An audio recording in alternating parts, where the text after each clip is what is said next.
자, 1번 문제는 사회복지 정책에 관한 설명으로 옳지 않은 것은입니다.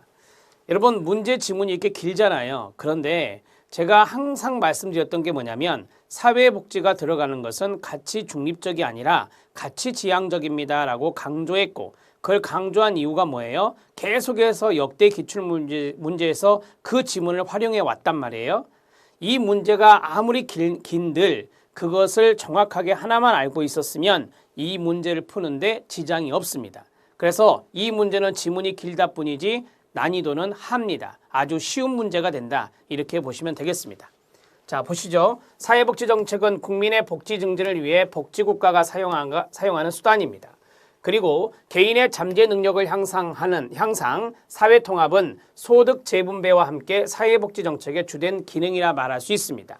사회복지정책은 사회구성원의 기본 욕구를 해결하기 위한 정책이므로 가치 중립적이어야 된다가 아니라 가치 지향적이다라고 했습니다. 가치 지향적이어야 합니다. 자, 그리고 북유럽 국가, 스웨덴, 덴마크, 핀란드, 노르웨이, 북유럽 국가, 스칸디나비아 국가라고도 하죠. 북유럽 국가들의 사회복지 정책은 영미권 국가가 보통 자유주의 국가죠. 이게 자유주의 국가이라고 보시면 됩니다. 국가들의 사회복지 정책에 비해서 보편주의, 연대주의적 성격이 아주 강합니까? 네, 맞습니다. 사회복지 정책을 통한 결과의 평등 지향은 일부 사회 구성원의 소극적 자유를 침해하는 결과를 가져올 수 있다. 이 5번 지문은 계속해서 제가 이거는 한 4번 정도 나온 것 같아요. 그래서 이걸 좀 보면 결과의 평등이라고 하는 것은 모든 사람에게 결과적으로 다 똑같이 주는 거거든요. 그럼 일부 구성원들이 누구냐? 부자들이 됩니다.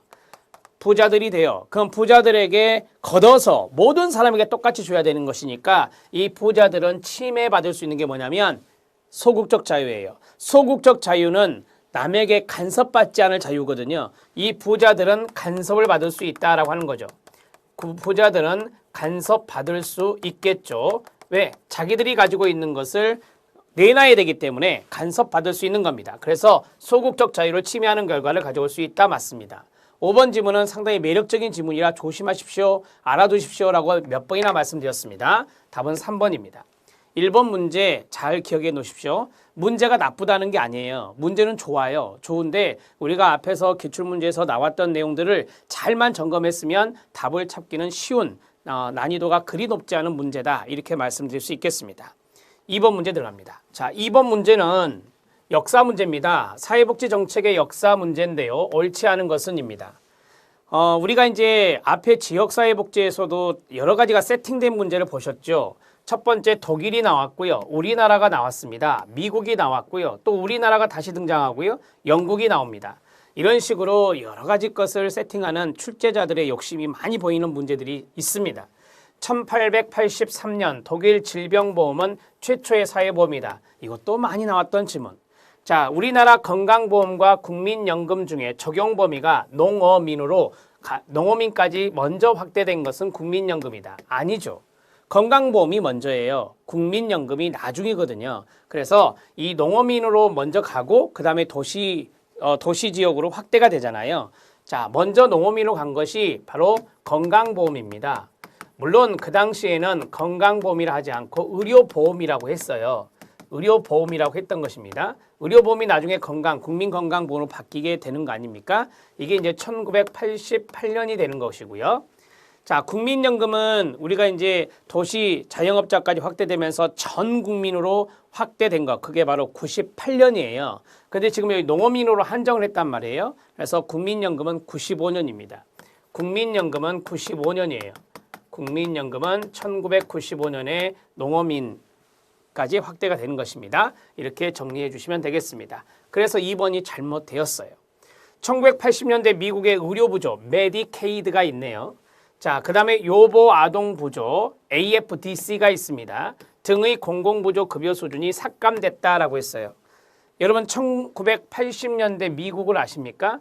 1980년대 미국, 앞에 우리 지역사회복지에서 했는데요. 레이거노믹스 아닙니까? 레이거노믹스는 복지를 후퇴시킨 신자유주의 노선을 취해요. 그래서 공공부조 급여 수준이 삭감되는 건 맞습니까? 네, 맞습니다. 우리나라 최저임금제도, 최저임금법은 1986년에 최저임금법이 제정되어서요. 88년부터 시행된 겁니다. 4번은 최저임금법 제정을 물어봤어요. 최저임금법 제정은 1986년입니다. 정리해 주시고요. 영국의 베벌리 리포트가 나왔네요. 아동수당 1, 포괄적 보건의료 서비스 2, 완전고용 3. 이 세 가지 강조했나요? 네, 이 세 가지가 사회보장 전제 조건 세 가지죠. 사회보장 전제 조건 세 가지라고 합니다.